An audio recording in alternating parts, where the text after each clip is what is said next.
Hey guys, BJ back with another deck guide, and it's time. It's time to do my Jain Zar deck guide. Now, I'm a bit late to the party on this, in that you all probably know this is like a tier 1 warlord right now. I haven't played a lot of it though, so it's kind of like gonna be good to sort of take it for a spin. But this deck is very powerful. This is like a version that, or very similar to a version that some of my teammates have been playing. We got Jain Zar, and obviously her big thing now is her ability to essentially pay 2 energy to stun a random enemy. And this is pretty good because it can affect things in stealth. Obviously, if the enemy warlord's the only thing on the board, it'll stun the enemy warlord. It's super powerful, right? And the fact that the baseline Jain Zar says that whenever enemy receives stun, deal 2 damage, it's not just stun, it's stun and 2 damage. So we've got a super powerful effect. It's the most powerful warlord effect in the game at the minute, I think. We're running double fire and fade because we want to really make use of our stun things. So for example, Howling Banshees, playing fire and fade on them is just absolutely fantastic value, given that when the Banshee stuns it does 2 damage. We got the Guardian Defenders because you can play this unit down cheap and stun the enemy warlord. So this thing normally would just get taken out by the enemy warlord, but actually they have to commit resource to taking it out, so it's actually really good in this deck. Convergence is powerful because we can play a veteran guardian if we just need that tempo, but often like towards the end of the game we'll use it to draw 2 cards because we'll be low, or if we need that kind of like big Eldritch Storm or something, we can actually get the 2 stones. So very flexible, very good card. We do run a single copy of Deadly Ambush late game. The flank might be useful, but it's just another way of kind of stunning a troop, a bigger troop, or getting that 2 damage as well for 2. Really, really good. We got the double Ranger, we got the double Windrider, the double Banshee Mask. Banshee Mask is insane now, guys, in this deck. Like 5 damage. It's just so good. I mean, you think about Death from Above from Space Marines, how when ultramarines were dominant in the meta, they would hold the double Death from Above, they'd burn you down for sort of 8 damage at the end. Well, this thing's doing 2 Banshee Masks are doing 10 damage. 10 damage, and that's from hand, right? And if you've cleared the enemy board, just using the hero power then for 2 does another 2 damage as well. So the burn damage is so good in this deck now. Double Shroud Runner, double Striking Scorpion, double Warp Spider. So again, lots of stealth, lots of flank. Death from Above, Eldritch Storm for the AoE. Again, also doing damage to face. So everything just does damage to face. The Howling Banshee, as we've already said. I mean, this card was already like superb. It was already like one of the best cards in the game. It's in this particular Warlord, this card is so OP, it's unbelievable. And it's one of the reasons we play Fire and Fade as well. And the Fireheart also benefits from Fire and Fade. Now, I am running 1 Hornet and 1 Crimson Hunter. Now, I think you can kind of like, these are maybe a bit of flex spots. You could put in the anti-armor guy, the 7 drop, is it the 5 prism? Or you could play double Hornet, or you could play double Crimson Hunter. It's kind of up to you. I'm kind of like going with one of those 2, but that's where I think there's a bit of flex spot in the deck. And then I've got the Striker Scorpion Exarch, of course, Urilla, Huntress, and the Wailing Doom. And obviously with Urilla, like when she comes down, basically anything that gets stunned receives an extra 3 damage, and the Wailing Doom's just 8 damage to face, so everything's just contributing to burn. The deck just seems super broken on paper. Let's take it for a spin and see how we actually get on in practice.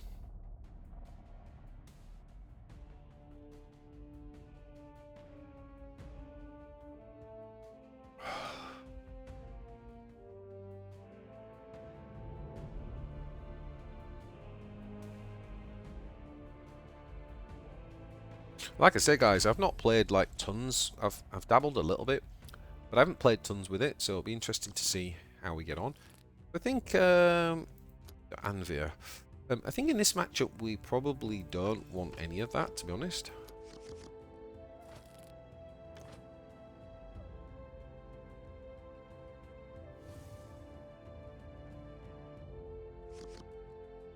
Even an argument to say we should have gone black out there.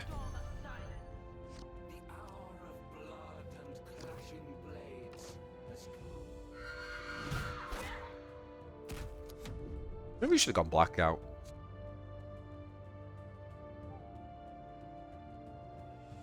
Because it just means we'd be more likely to be able to get our hero power off along with that.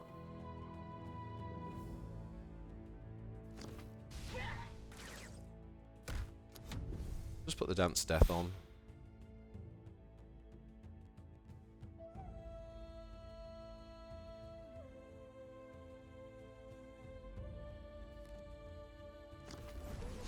Banshee, okay.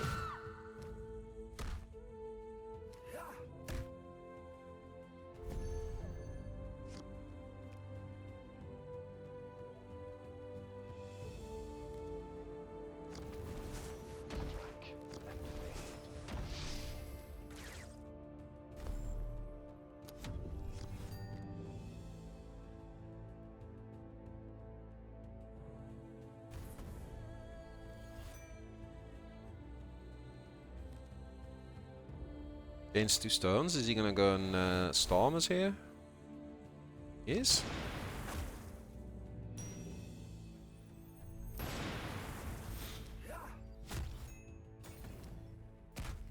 Yeah, I'm not too worried about that, if I'm honest. Too worried about that.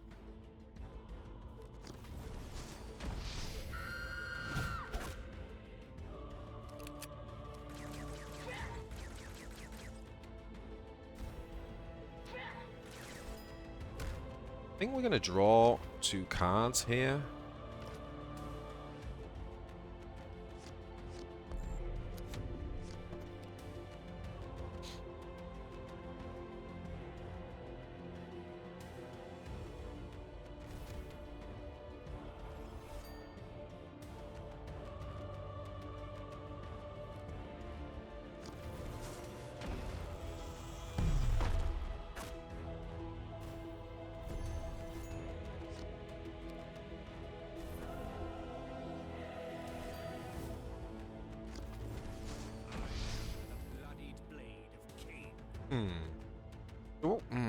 What we could do here is we could do this.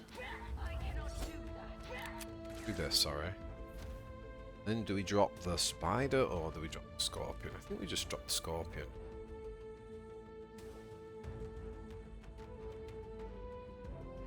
Drop scorpion, right? Or do we stun? We drop scorpion.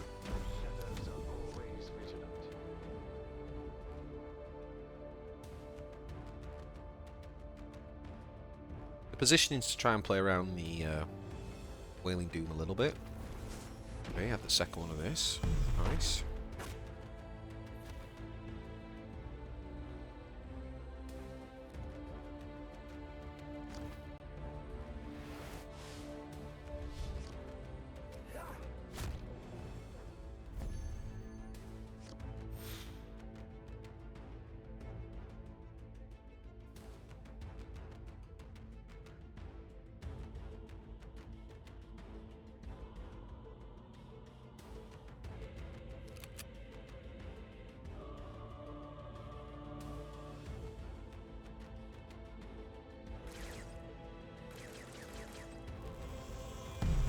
I think we'll kill this off and get the stone.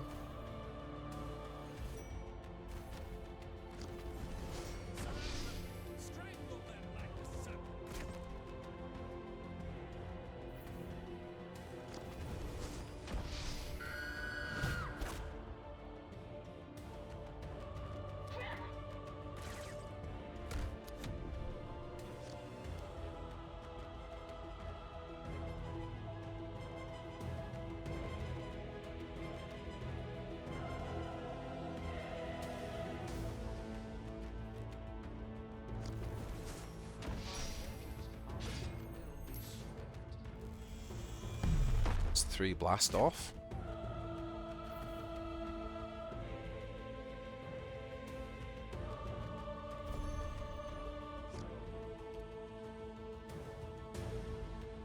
Okay, nice. Looks like we got just enough for the old Hornet.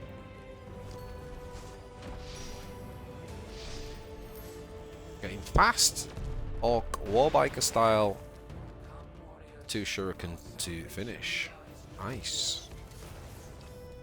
Okay, always going to be close in the Eldar mirrors.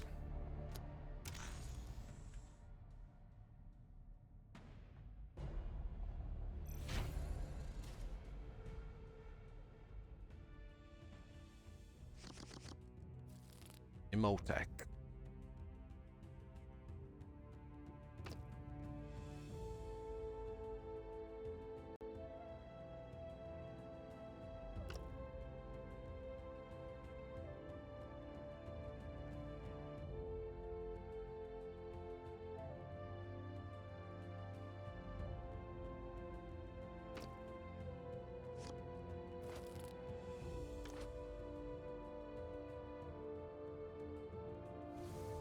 So he goes ahead and selects the Infinity Circuit. Okay, Kieran's a good player. Let me show you the true essence of the storm.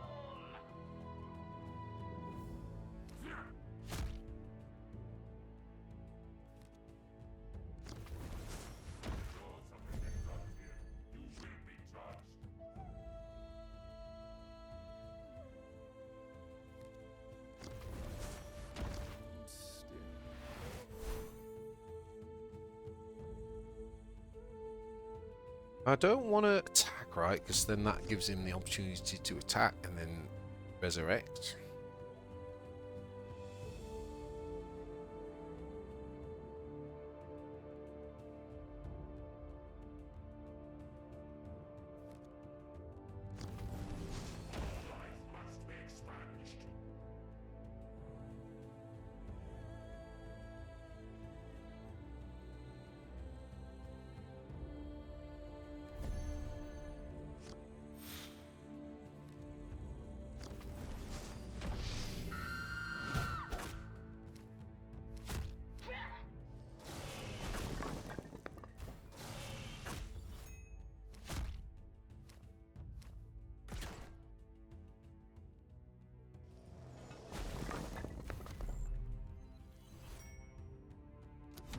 And I forgot about the damage, I'm not going to lie.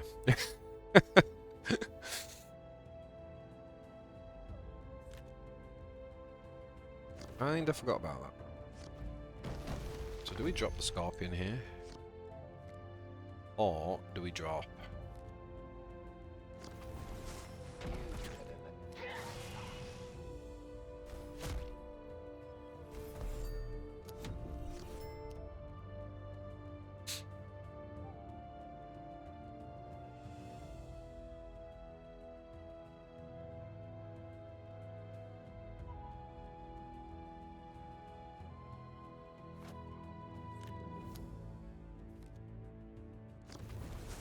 Interesting seeing the Locust Destroyer in an Imatech build.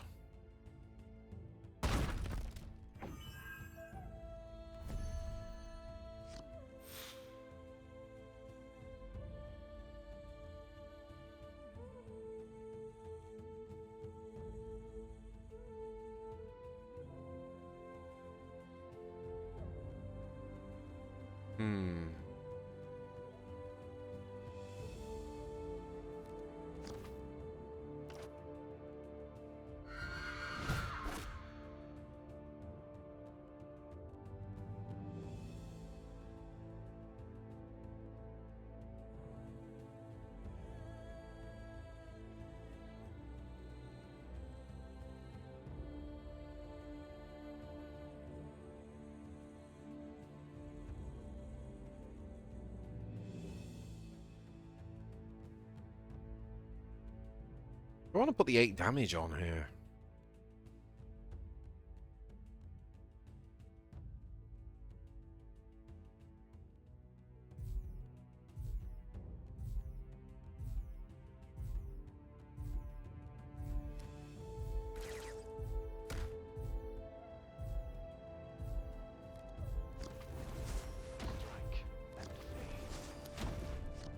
Strange turn.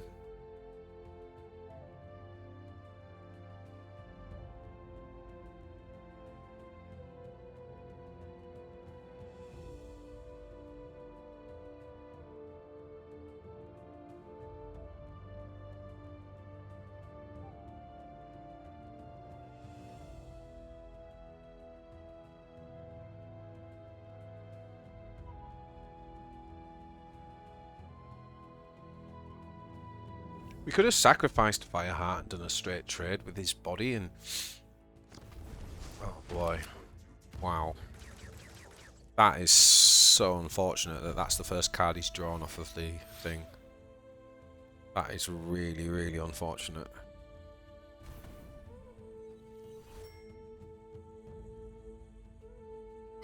Yeah.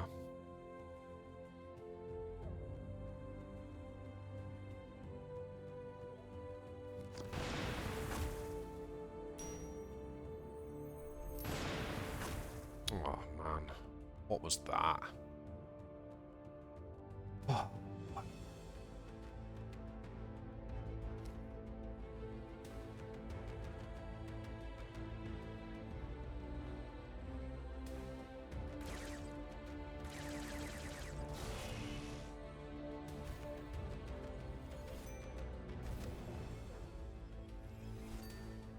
Just gonna put down to 3.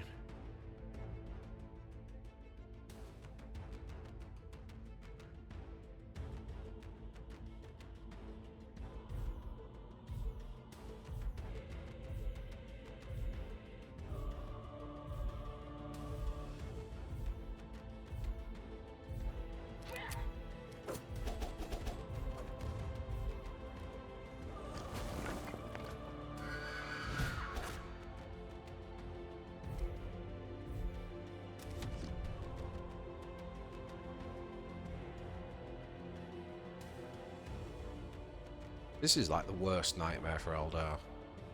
This guy coming down on 7 is just horrific.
It's been a pretty horrific matchup, to be honest.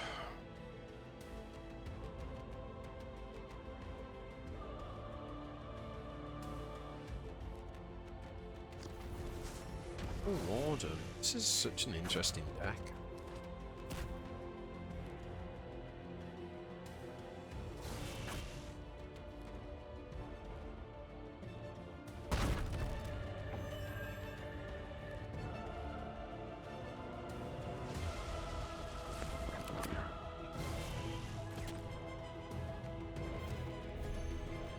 So bizarre. So that needs to basically become that. I think this.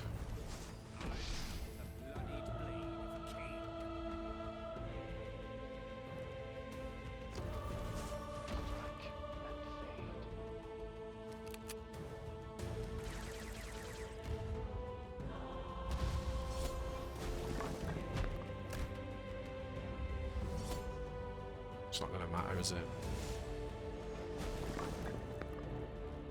Not going to matter, because even if this stuns... Yeah.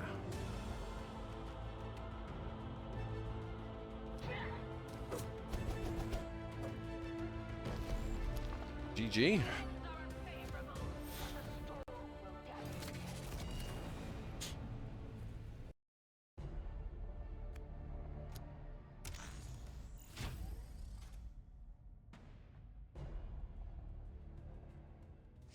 Hey, Tigerius.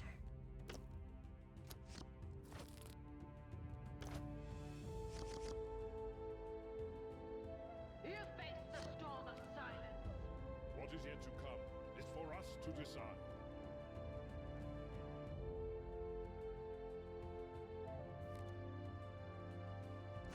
Might be better taking the other defense card. Come to think of it.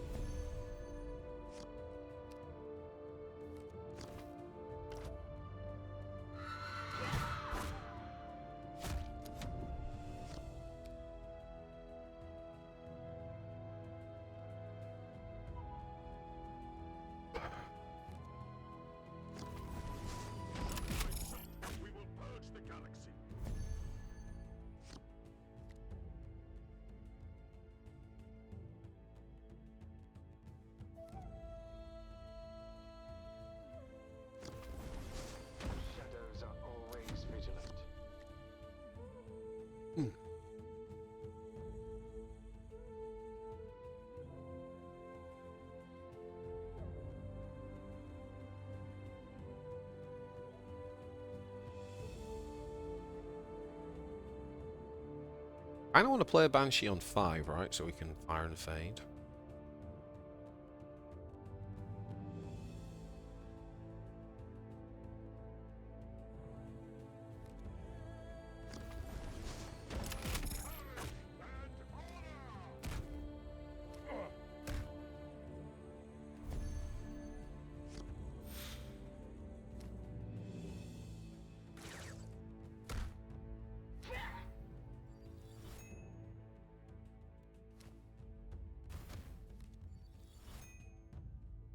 It's actually not a bad, like,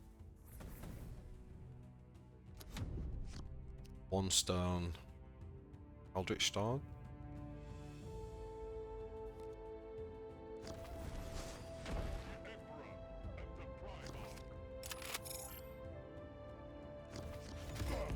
Fairly happy with that.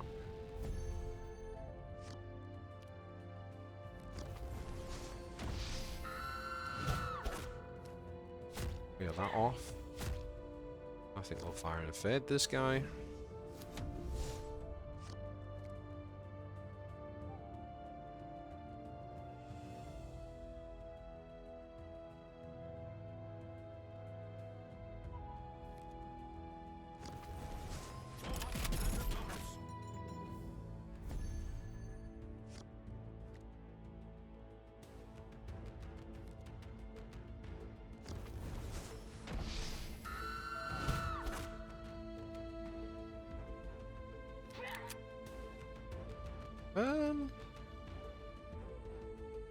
I'll think about this now. Actually, if we do this,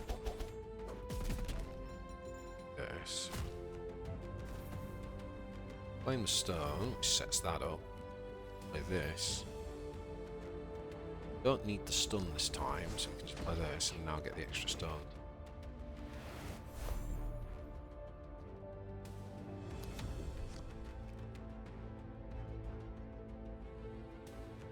Probably want to be setting up Hornet here. We need 1 more stone if we want to play Storm and Hornet. Oh no. Close.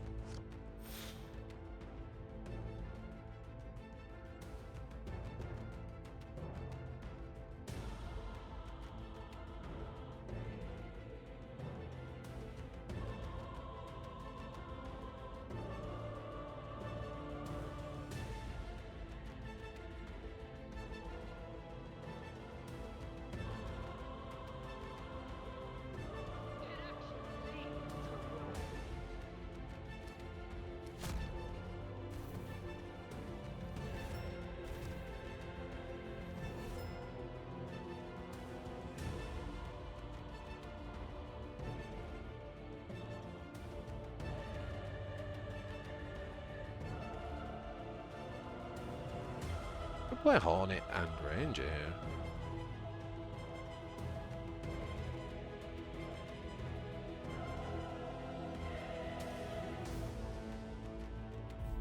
We could just drop this.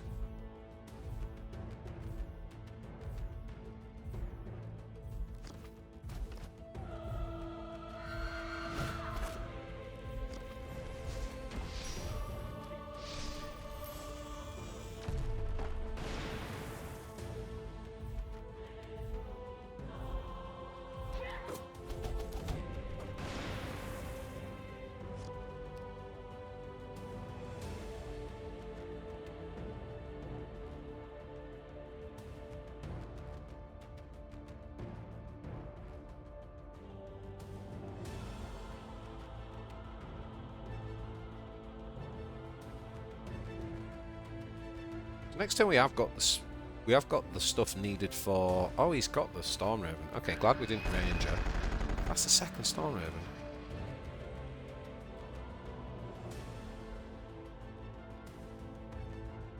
Two, 4, 6. 6.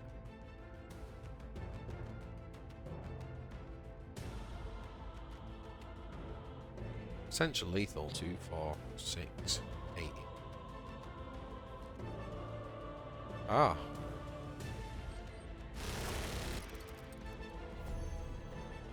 Okay.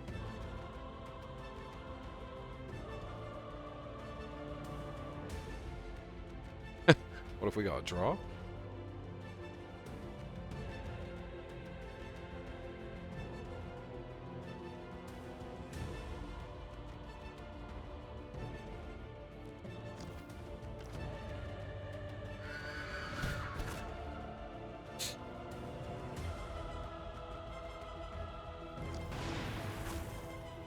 Three again.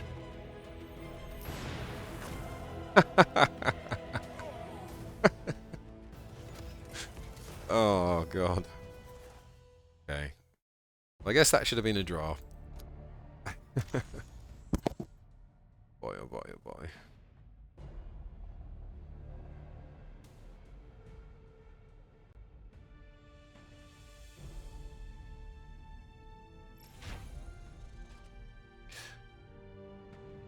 Good to see some aggro marines though. Okay, we got Galaron.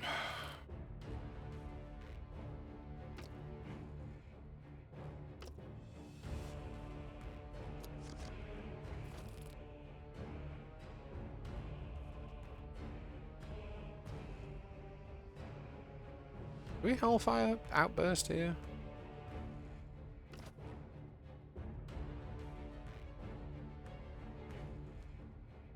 I think if we're faster, I think we're meant to do that, right? You face the storm of silence. We are returned.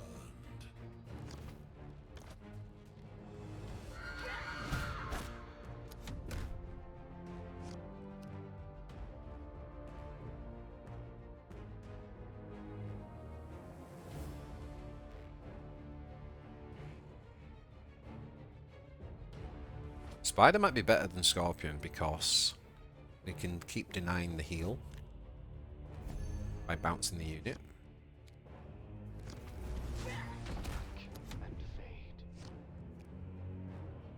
I think that's right.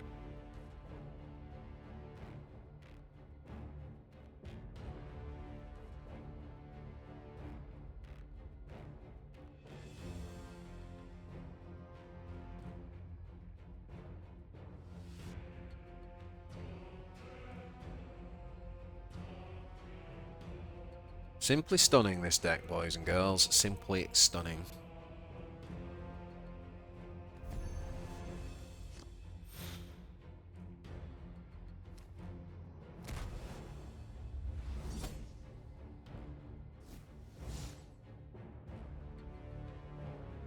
Hmm.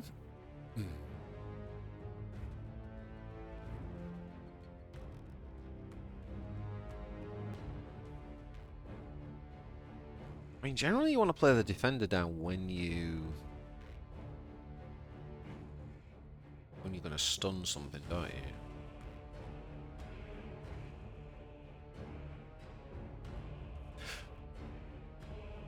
Oh, I don't know.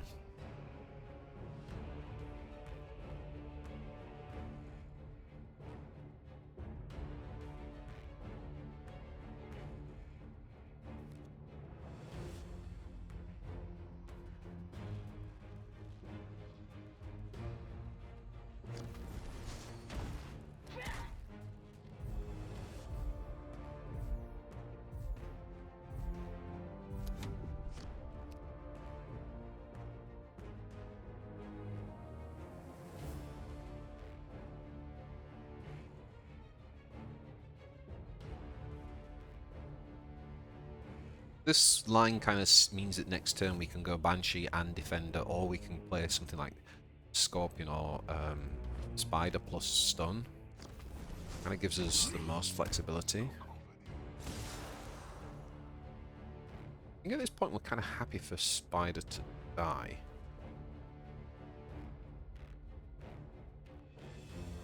Well, they're saying that.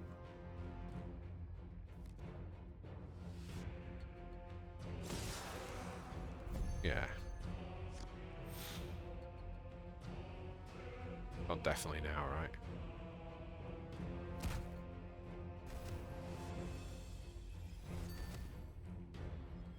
We need to trigger this stuff first.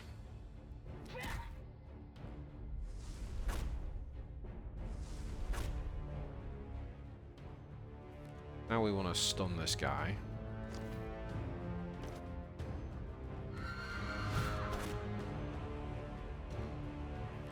Let's drop another spider.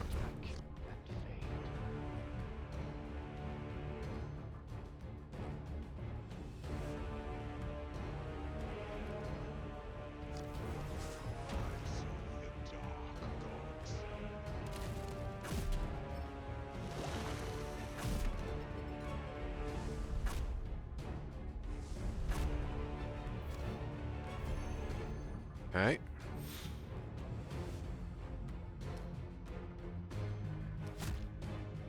Now we trigger this.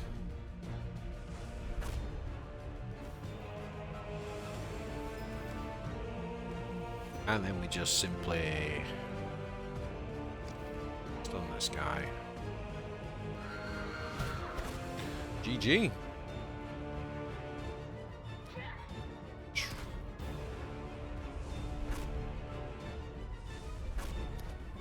Hellfire Outburst doing work. Doing the work, my friends. Doing the work. So, honestly, guys, like, I definitely need to refine my gameplay a little bit. Like, that Necron match was pretty terrible on my part. But I think the Hornet is kind of an interesting... it's good that one of the new... you know, it's a new card, and I do think it fits quite well into this deck. It really does remind me a little of a slightly more awkward Orc Warbiker. There are definitely going to be games where it wins you the game. So I kind of like having that, but like I said, that's like the flex spots, I think. We never really got to Urilla because the deck's so fast, like you're just playing so quick that you just never got to it. But there will be matches where I do. Maybe I shouldn't be hit. I don't know whether I should be just automatically trading 2 for 2 in every match there. We did play a few decks that were a bit more aggro orientated, so I could be doing some things wrong. But I mean, hopefully in those games there, you did get to see certainly like that this deck it's got a really good curve and a really high power level. So I think this deck's really super for climbing this season. If you're definitely trying to just get to legendary and you only have to play one deck, I'd probably recommend this one, to be honest. Probably this one or Gordrang if you want more of a control style. So yeah, hope that was useful. Let me know if you got any questions in the comments. Hit that like button if you liked it and subscribe to the channel. And I'll see you guys in the next one.